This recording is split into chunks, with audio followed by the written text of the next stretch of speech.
まずは完成までのイメージを30秒で。その後、詳しい作り方をゆっくりご紹介します。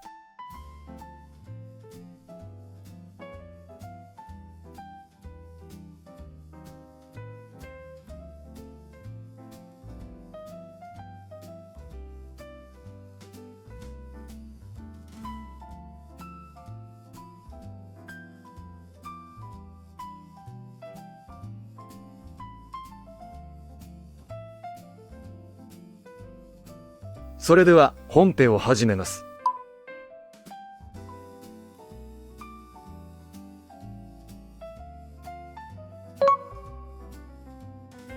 まず、ダークチョコにバターを加えて溶かします。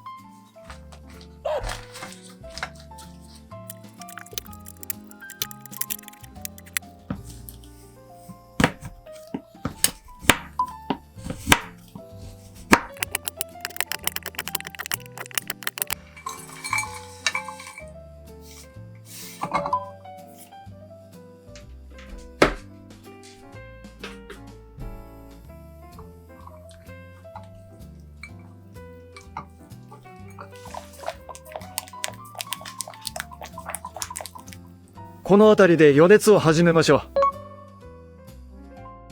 次にクリームチーズに砂糖、塩を加え混ぜます。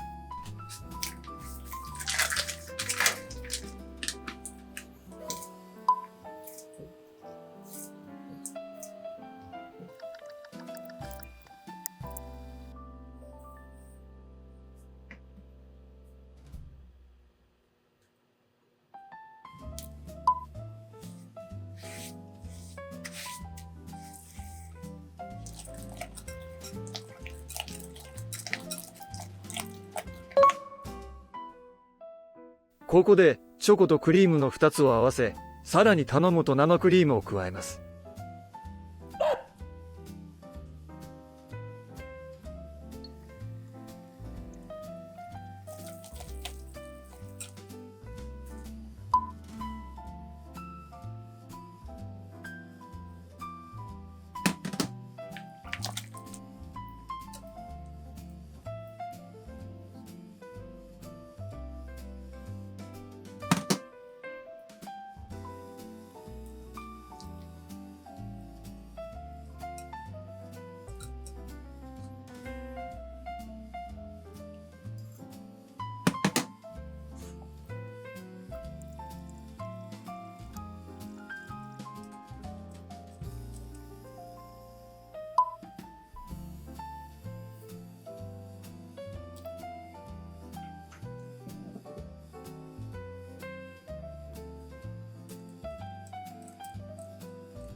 最後にオーブンで焼き、冷蔵庫で冷やしたら完成です。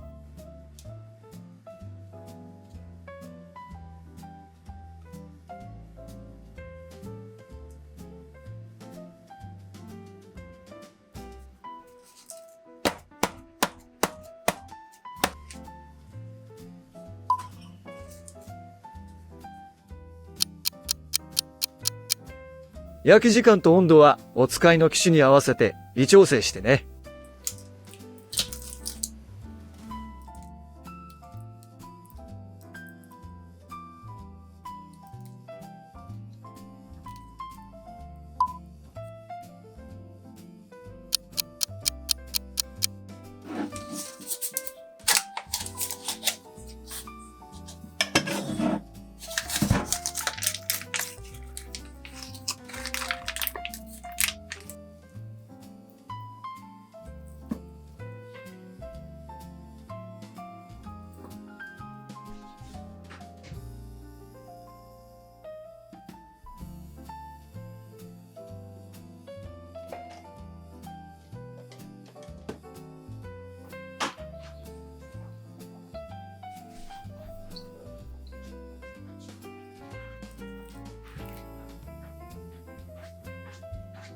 次の週末、家族をちょっと驚かせてみませんか？作りたくなった時、すぐ見返せるように、チャンネル登録しておいてくださいね。